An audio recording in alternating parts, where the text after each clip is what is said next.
কামদা একাদশী ব্রত মাহাত্ম্য কথা। চৈত্র মাসের শুক্লপক্ষের কামদা একাদশী ব্রত মাহাত্ম্য বরাহ পুরাণে বর্ণিত আছে। মহারাজ যুধিষ্ঠির বললেন, হে বাসুদেব, আপনি কৃপা করে আমার কাছে কামদা একাদশীর মহিমা কীর্তন করুন। ভগবান শ্রীকৃষ্ণ বললেন, হে মহারাজ, এই একাদশী ব্রত সম্পর্কে এক বিচিত্র কাহিনী বর্ণনা করছি, আপনি এক মনে তা শ্রবণ করুন। পূর্বে মহর্ষি বশিষ্ঠ মহারাজ দিলীপের কৌতূহল নিবারণের জন্য এই ব্রত কথা কীর্তন করেছিলেন। ঋষি বশিষ্ঠ বললেন যে, হে মহারাজ, কামদা একাদশী তিথি পাপনাশক ও পুণ্য দেয়নি। পূর্বে মনোরম নাগপুরে স্বর্ণনির্মিত গৃহে বিষধর নাগেরা বাস করত। তাদের রাজা ছিলেন পুণ্ডরিক। গন্ধর্ব, কিন্নর ও অপ্সরাদের দ্বারা তিনি সেবিত হতেন। সেই পুরী মধ্যে অপ্সরা শ্রেষ্ঠ ললিতা ও ললিত নামে গন্ধর্ব স্বামী স্ত্রী রূপে ঐশ্বর্যপূর্ণ এক গৃহে পরম সুখে দিন যাপন করতেন।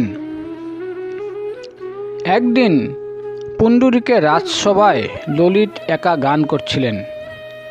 এমন সময় ললিতার কথা তার মনে পড়ল। ফলে সঙ্গীতের স্বর, লয়, তাল, মানের বিপর্যয় ঘটল। কর্কটক নামে এক নাগ ললিতের মনের ভাব বুঝতে পারল। বিষয়টি সে পুণ্ডরিক রাজার কাছে জানায়। তা শুনে সর্পরাজ ক্রোধ ভরে কামাতুর ললিতকে অভিশাপ দেন, রে দুর্মতি, তুমি রাক্ষস হও। সঙ্গে সঙ্গে ললিত ভয়ঙ্কর রাক্ষস মূর্তি ধারণ করলেন। তার হাত 10 যোজন বিস্তৃত, মুখ গুহাতুল্য, চোখ প্রজ্বলিত আগুনের মতো প্রকাণ্ড এক শরীর তিনি লাভ করলেন। ললিতের এইরকম ভয়ঙ্কর রাক্ষস শরীর দেখে ললিতা মহা দুঃখে চিন্তায় ব্যাকুল হলেন। স্বেচ্ছাচারী রাক্ষস ললিত দুর্গম বনে ভবন করতে লাগল। ললিতা কিন্তু তার সঙ্গ ত্যাগ করলেন না। ললিত নির্দয়ভাবে মানুষ ভক্ষণ করত। এই পাপের ফলে তার মনে বিন্দু মাত্র শান্তি ছিল না। পতির সেই দুরবস্থা দেখে ব্যথিত চিত্তে কাঁদতে কাঁদতে ললিতা গভীর বনে প্রবেশ করলেন। একদিন ললিতা বিন্ধ্য পর্বতে উপস্থিত হলেন। সেখানে ঋষ্যশৃঙ্গ মুনির আশ্রম দর্শন করে মুনির কাছে হাজির হলেন। তাকে প্রণাম করে সেখানে দাঁড়িয়ে রইলেন।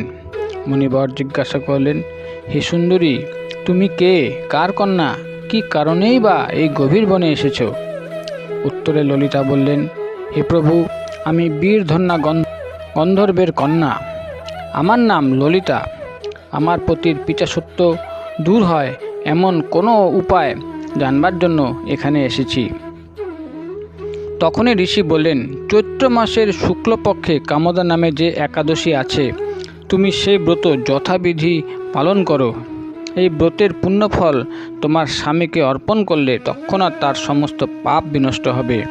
মুনির কথা শুনে ললিতা আনন্দ সহকারে কামদা একাদশী পালন করলেন। তারপর ব্রাহ্মণ ও বাসুদেবের সামনে পতির উদ্ধারের জন্য বললেন, আমি যে কামদা একাদশী ব্রত পালন করেছি তার সমস্ত ফল আমার পতির উদ্দেশ্যে অর্পণ করলাম। এই পুণ্যের প্রভাবে তার পিচাসত্ব দূর হোক। এই কথা উচ্চারণ মাত্রই ললিত সাপমুক্ত হয়ে দিব্যদেহ প্রাপ্ত হল।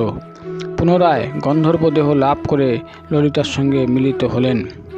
হে মহারাজ দিলীপ, এই ব্রত যত্ন সহকারে সকলেরই পালন করা কর্তব্য।